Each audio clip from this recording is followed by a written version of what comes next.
बलियो रिजिड किसिमको स्टोरेज यो चाहिँ टिप लक भन्छौँ यो less than or equals to 10 seconds भने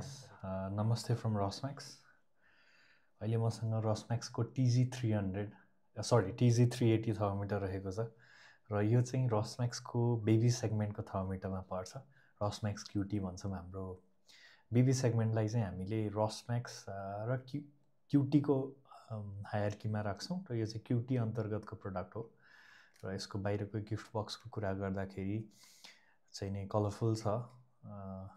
साइडमा यसको सर्टिफिकेसन्सहरू मेन्सन छ जुन तपाईँले देख्न सक्नुहुन्छ ISO र CE यो भनेको चाहिँ इन्टरनेसनल स्ट्यान्डर्डको गाइडलाइन्स अनुसार म्यानुफ्याक्चर भएको प्रडक्टहरूमा यो जेनरली पाउन सकिन्छ र पछाडि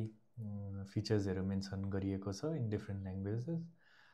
किनभने रसम्याक्स चाहिँ 120+ कन्ट्रिजमा छ र अगाडिबाटै पनि तपाईँले थर्मोमिटरको एउटा भिजुअल लुक पाउन सक्नुहुन्छ भने यहाँ चाहिँ QR पनि दिएको छ र यो QR स्क्यान गर्दाखेरि हजुरलाई हाम्रो वेबसाइटमा रिडिरेक्ट चाहिँ नि हुन्छ र त्यसमा तपाईँले यो प्रडक्टको अझै डिटेल जानकारी साथसाथै ई-पेपर इन्स्ट्रक्सन म्यानुअल त्यहाँबाट पनि डाउनलोड गर्न सक्नुहुन्छ र अगाडि चाहिँ फिचर्सहरू मेन फिचर्सहरू मेन्सन रहेछ 10 second measurements flexible tape waterproof thermometer र सँगसँगै 5 इयर्स वारेन्टीको मार्केटिङ गरिएको छ र यसलाई हामी अनबक्स गरौँ र भित्र एउटा बक्स देख्न सक्छौँ यो बक्समा चाहिँ तपाईँको यो बक्समा थर्मोमिटर छ र बक्स आफैमा एकदमै सलिड एकदमै बलियो रिजिड किसिमको स्टोरेज केस भन्छौँ त्यो छ यो र यसभित्र हामीले दुईटा कुरा पाउन सक्छौँ एउटा चाहिँ थर्मोमिटर भने एउटा चाहिँ यो paper instruction manual plus warranty हो यो र बट्टाको एउटा अझै स्पेसल फिचर भनेको चाहिँ यसमा यहाँ तपाईँले एउटा यो उठेको भाग देख्न सक्नुहुन्छ यो चाहिँ टिप लक भन्छौँ र यो जुन थर्मोमिटरको माथिल्लो भाग छ यो चाहिँ सेन्सर हो यसले नै हजुरको टेम्परेचर रिड गरेर थर्मोमिटरमा देखाउने हो र यसलाई प्रोटेक्ट गर्न भनेको यसको लाइफलाई चाहिँ नै बढाउनु हो र यो तपाईँको जेनरली यत्तिकै राख्यो भने ठोकिन सक्छ त्यसले गर्दाखेरि केही प्रब्लम एउटा चाहिँ नि सर्टेन टाइमपछि सर्टेन वर्षपछि आउन सक्छ त्यसै कारणले रसम्याक्सले चाहिँ यो तपाईँको टिप प्लग भन्ने बक्समै सेफ्टी दिएको छ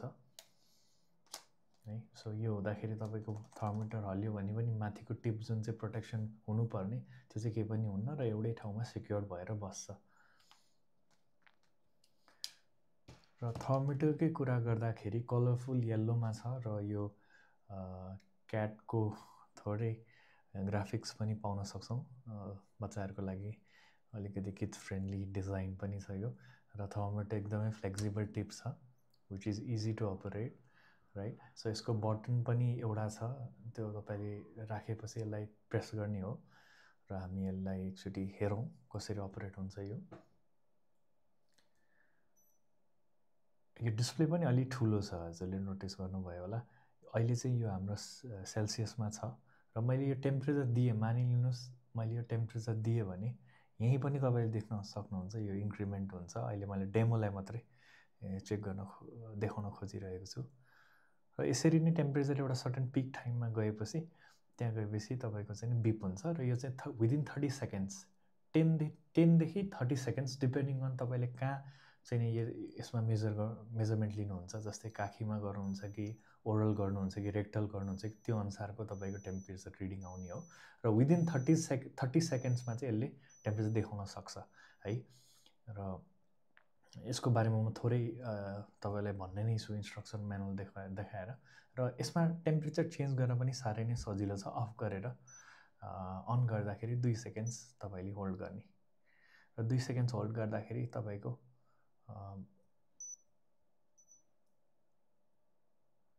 यो एफमा चेन्ज हुन्छ एफमा चेन्ज भएपछि छोडिदिने है अब चाहिँ यो फ्यारेनहाइटमा सेट भयो र यसै गरी सेल्सियसमा आउनलाई सेम प्रोसिडियर अफ गर्ने अन गर्दाखेरि 2 सेकेन्ड्स होल्ड गर्ने यो अलि मजाले त हजुरले थिच्नु होला, गर्दाखेरि अफ भयो। अन गरेर ल यो सीमा आइसकेको छ है, सेल्सियसमा आइसकेको छ। र यसको ब्याट्री चेन्ज गर्न पनि साह्रै नै सजिलो छ, तपाईँले आफै चेन्ज गर्न सक्नुहुन्छ। यसको क्याप, यो जुन माथिल्लो भाग छ, यसलाई बिस्तारै हजुरले डिट्याच गर्नु होला। यो सजिलै आउँछ, धेरै इफोर्ट लाउनु पर्दैन। र डिट्याच गरिसकेपछि पहिला त पक्कै पनि अफ गर्नुपर्छ। र यो जुन भाग छ यसलाई थोरै तान्नु होला, धेरै होइन, थोरै तान्नुहोस्। थोरै तान्दाखेरि यो अलिकति बाहिर आउँछ र धेरै तान्नु भयो भने यसको यो वायरिङ निस्किन सक्छ। त्यसै कारणले थोरै तानेर पछाडि यसलाई फर्काउनु होला। र पछाडि फर्काएर एउटा कुनै पनि स्क्रुड्राइभर लिएर माइनसको तपाईँले यसलाई पुस गर्न सक्नुहुन्छ, समातेर पुस गरेपछि यो सजिलैसँग बाहिर आउँछ। र यो ब्याट्री इजिली हाम्रो घडी पसल अथवा अनलाइन प्लेटफर्मतिर पाउँछ। र यसलाई चेन्ज गर्दाखेरि सिम्पली नयाँ ब्याट्री लिएर फेरि यसरी तपाईँले प्लग इन गर्नु होला। सो यसरी तपाईँको ब्याट्री चेन्ज गर्न सकिन्छ। र क्याप फेरि हजुरले फेरि लाउँदाखेरि हुन्छ। र थर्मोमिटरलाई हामी एकछिन साइडमा गरेर इन्स्ट्रक्सन म्यानुअलको तर्फ बढौँ। र मैले अघि भनेको थिएँ, यो कुरा हाम्रो ब्रान्ड मात्रै होइन कि हजुरले अरू ब्रान्डमा पनि टाइमिङको कुरा बुझ्न एकदमै इम्पोर्टेन्ट छ। कुन ठाउँमा राख्दाखेरि कति सेकेन्ड्सभित्र आउनुपर्ने रिडिङ, त्यो कुरा चाहिँ यहाँ प्रष्ट लेखिएको छ। जस्तै यहाँबाट हामी स्टार्ट गरौँ, 10 सेकेन्डभन्दा मुनि चाहिँ रेक्टलमा, किनभने यो इन्टरनल टेम्परेचर अलि चाँडो रिड गर्ने भएको कारणले इन्टरनल बढी भएर तपाईँले टेम्परेचर थर्मोमिटरले एकदम चाँडो सेन्स गर्न सक्छ। त्यही भएर यो less than or equals to 10 seconds भनेको छ रेक्टलमा है, यहाँ देख्न सक्नुहुन्छ। लगायत साइडमा less than or equals to 30 seconds in arm है, काखीमा लाउँदाखेरि चाहिँ 30 सेकेन्ड्सभन्दा मुनि अथवा 30 सेकेन्ड्स जति लाग्न सक्छ। र ओरलमा यो पनि इन्टरनल टेम्परेचर भयो, त्यसै कारणले 20 सेकेन्ड्स अर्थात् 20 सेकेन्ड्स कि त 20 सेकेन्ड्सभित्र तपाईँले यो टेम्परेचर पाउन सक्नुहुन्छ थर्मोमिटर यो TG380 युज गर्दाखेरि। र यसको माथिपट्टि चाहिँ यसमा युनिक फिचर रहेको छ, सेल्फ डायग्नोसिस गर्न सक्ने क्षमता छ, सेल्फ क्यालिब्रेसन पनि भन्छौँ। कुनै प्रकारको इस्यु आएमा त्यो इस्युलाई ट्रबल सुट आफै नै गर्छ। आफै गरेपछि तपाईँलाई एउटा इरर मेसेज फाल्छ, त्यसको इन्डिकेसन्स, यो प्रब्लम के हो भनेर हजुरले यहीँ नै देख्न सक्नुहुन्छ। तपाईँले इन्स्ट्रक्सन म्यानुअल हुँदाखेरि ERR आउँदा के हो र यसको सोल्युसन के हो, लगायत ब्याट्री लो हुँदाखेरि कस्तो सिग्नल आउँछ,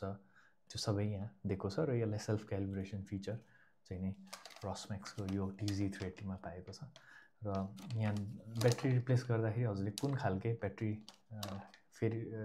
पर्चेस गर्ने, र यो त्यो पनि मोडल लेखेको छ SR41 LR41, हजुरले त्यो हेर्दाखेरि चेन्ज गर्न सक्नुहुन्छ। र यसमा अलि फर्दर डिटेल्स, स्पेसिफिकेसन्स लगायत अरू कुराहरू डिफ्रेन्ट ल्याङ्ग्वेजेसमा मेन्सन रहेछ। सो यही हो TG380 by Rosmax QT segment. Thank you for watching and I'll see you in the next video.